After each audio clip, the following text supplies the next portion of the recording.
In late 1944, the Allies were on a roll and Germany was on the ropes.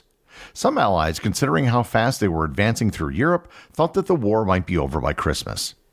However, Hitler had a plan. He would engage in one last desperate battle which he thought would turn the tide of the war in the West and possibly remove the Allies from the conflict. The result was one of the largest battles of the Second World War and the German military's ultimate failure. Learn more about the Battle of the Bulge and how it shaped the course of World War II on this episode of Everything Everywhere Daily.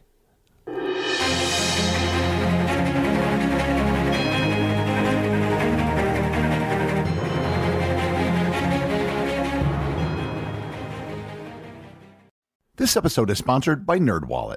Nerds! When it comes to general knowledge and history, you know I've got you covered. But who do you turn to when you need smart financial decisions? If your answer is NerdWallet, then you're absolutely right. And if it's not, let me change your mind. The nerds at NerdWallet have spent thousands of hours researching and reviewing over 1,300 financial products.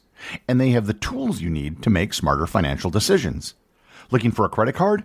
Go beyond the basic comparisons, filter for features that matter to you, and read in-depth reviews. Ready to choose a high-yield savings account? Get access to exclusive deals and compare rates, bonuses, and more. House hunting? View today's top mortgage rates for your home sweet home. Make the Nerds your go-to resource for smart financial decisions. Head to nerdwallet.com/learn more. NerdWallet. Finance smarter. Disclosure. NerdWallet Compare Incorporated, NMLS 1617539. This episode is sponsored by ButcherBox. We're now in the thick of football season, and that means inviting friends over to watch the big games. If you're going to have people over, then you're going to have to feed them. And no matter what your game day food selection is, ButcherBox can help you out. ButcherBox is currently offering new members a great deal that will help in your game day preparations. New members can get their choice of ground beef, chicken wings, or bacon for free in every order for the lifetime of your subscription. Want to serve burgers or sliders? Then go with the ground beef. If you love chicken wings, then you can go for that. And of course, bacon goes with everything. No matter what you select, ButcherBox only offers the highest quality meats and seafoods. So sign up to ButcherBox today by going to butcherbox.com/daily to receive your choice of ground beef, chicken wings, or bacon for free in every order for the lifetime of your subscription. Plus, you get $20 off your first order. Once again, that's butcherbox.com/daily and enter code DAILY at checkout.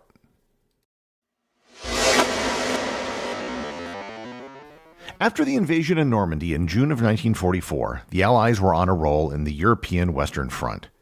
That isn't to say there weren't setbacks. They had difficulty breaking out of the hedgerows after D-Day, and Operation Market Garden was less than a complete success.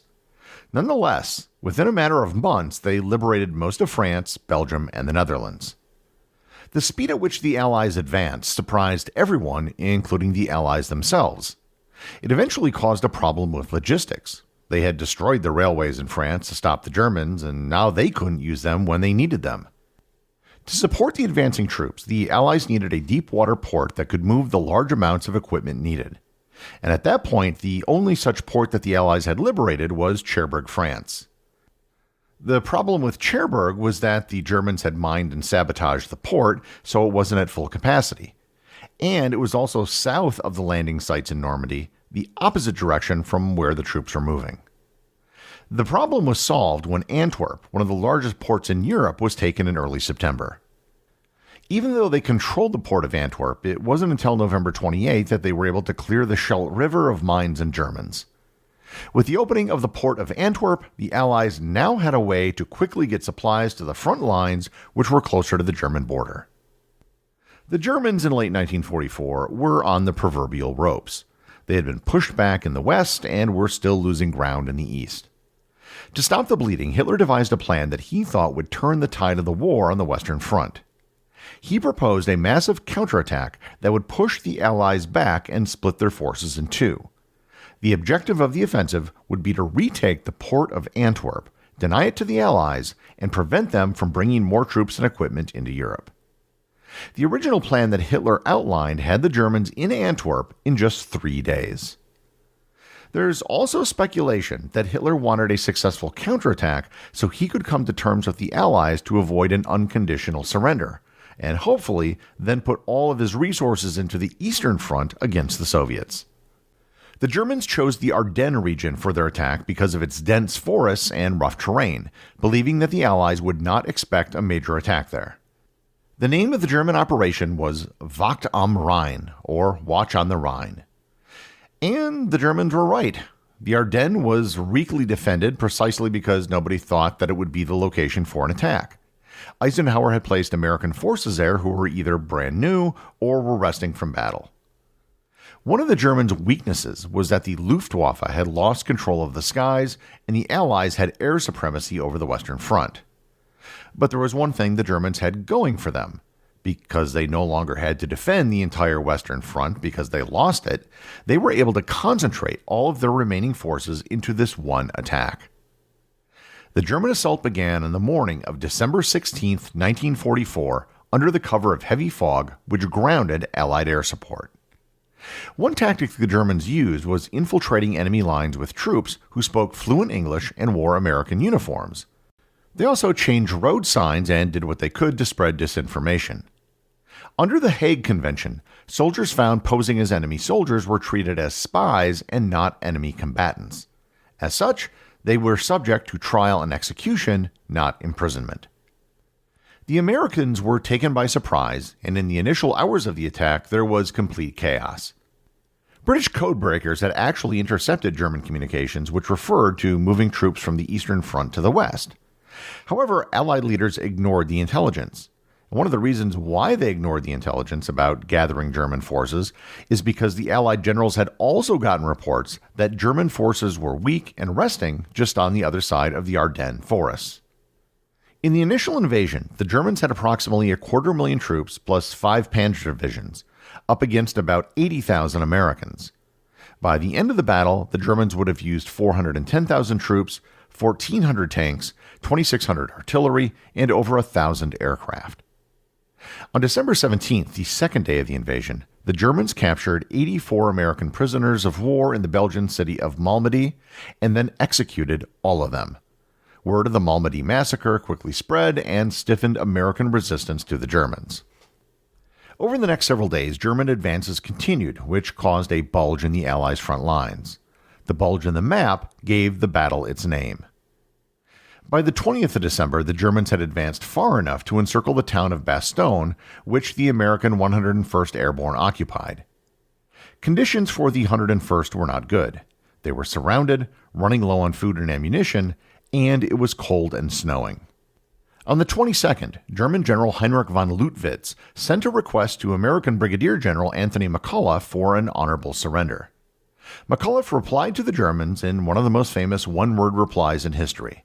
His answer simply said, "Nuts." The relief of Bastogne became a top priority for the Americans. In a meeting of his generals, Eisenhower asked General George Patton how quickly he could get his Third Army, which was in northern France, to Bastogne. Usually, this would be an enormous undertaking. The Third Army consisted of over 200,000 men, plus equipment, and they would have to move in the winter with inclement weather. Patton shocked everyone at the meeting by saying that he could do it in just 48 hours. Because, unbeknownst to everyone there, Patton had already started making the move to Bastogne. On December 23rd, the skies cleared up, which allowed the Allies to begin air operations against German ground forces. This was a dramatic shift in the battle, as the Germans could no longer hide behind the weather, and the Americans were able to unleash their biggest advantage on the battlefield. By December 24th, the battle was starting to turn. The Americans, who were initially outnumbered, had been bringing in enough units to now outnumber the Germans. Moreover, the German advance started to slow down for a very simple reason. They were running out of fuel. On December 26th, Patton's Third Army reached Bastogne after their rapid 90-degree turn and relieved the encircled American forces. By December 27th, the German advance had finally stalled. The 2nd Panzer Division attempted a breakout, but it made no headway. The 27th also saw the start of an organized Allied counteroffensive. The combined lack of fuel and the Allies' air supremacy had now caused the German advance to grind to a halt. On January 1st, the Germans launched Operation Bodenplatte. The operation targeted Allied airfields in Belgium, the Netherlands, and northern France, with the goal of destroying as many aircraft on the ground as possible to gain air superiority. Although the initial attack damaged a significant number of Allied planes, the operation ultimately failed due to poor conditions, navigational errors, and strong Allied defenses. The Luftwaffe suffered devastating losses, with many of its experienced pilots being killed or captured, which crippled Germany's air capabilities for the remainder of the war. On January 3rd, the full Allied counteroffensive began when British Field Marshal Montgomery joined the offensive from the north. The next few days saw heavy fighting as the Germans attempted to hold on to their gains. Allies made very slow gains, only getting about a kilometer or a half a mile a day. But on January 8th, Hitler gave approval for German forces to retreat to avoid being cut off and encircled. By this time, it had become obvious to the Germans that the offensive had failed. On January 16th, Allied forces advancing from the north and the south met near the town of Hufvudstadt, effectively closing the Bulge. On January 25th, the Battle of the Bulge officially ended as the remaining German forces were pushed back to their original positions from before the offensive began. All in all, from beginning to end, the entire battle lasted about 7 weeks. Ultimately, it was the largest battle of the Western Front during the war, and it turned out to be the largest battle that American forces ever took part in history. Losses for each side are difficult to pin down, but the Allies, which were mostly Americans, had approximately 89,000 casualties. That included approximately 19,000 killed, 47,000 wounded, and 23,000 missing or captured. The Americans also lost about 800 tanks and 1,000 airplanes. On top of that, there were also an additional 1,400 British casualties. The Germans suffered similar casualties, but the exact numbers are even less known. Estimates are around 65 to 105,000, with a loss of about 550 tanks and 800 aircraft. Despite losing fewer tanks and planes than the Americans, the losses to Germany were much greater because they didn't have the industrial capacity to replace them, whereas the Americans were churning them out every single day. While the Battle of the Bulge was bloody and delayed the Allied advance into Germany, once the advance continued, the Germans weren't able to put up much of a defense anymore. A little over 4 months after the battle was finished, the war would be over.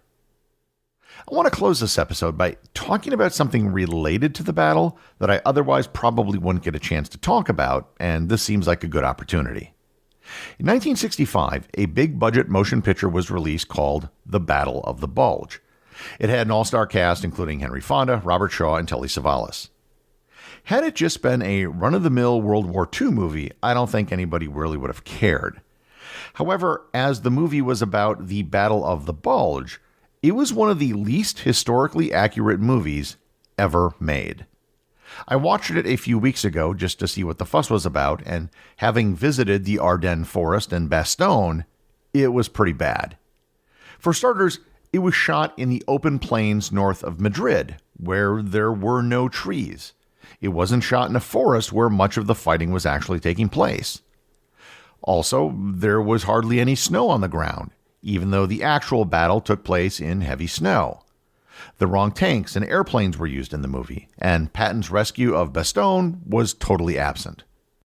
The movie was so inaccurate that President Eisenhower came out of retirement to release a statement condemning the movie for being so off the mark. If you ever get a chance, I highly recommend visiting the city of Bastogne.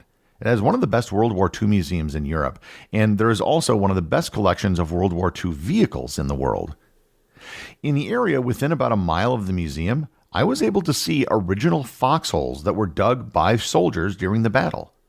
Some of the villages still have bullet holes from the battle that were never repaired. The Battle of the Bulge was the largest and arguably the most important battle in the war's Western Front. Had the Germans been successful, it might not have altered the outcome of the war, but the conclusion of the war would certainly have taken much longer. The executive producer of Everything Everywhere Daily is Charles Daniel. The associate producers are Benji Long and Cameron Kieffer. I want to give a big shout out to everyone who supports the show over on Patreon, including the show's producers. Your support helps me put out a show every single day. And also, Patreon is currently the only place where Everything Everywhere daily merchandise is available to the top tier of supporters. If you'd like to talk to other listeners of the show and members of the Completionist Club, you can join the Everything Everywhere Daily Facebook group or Discord server. Links to everything are in the show notes.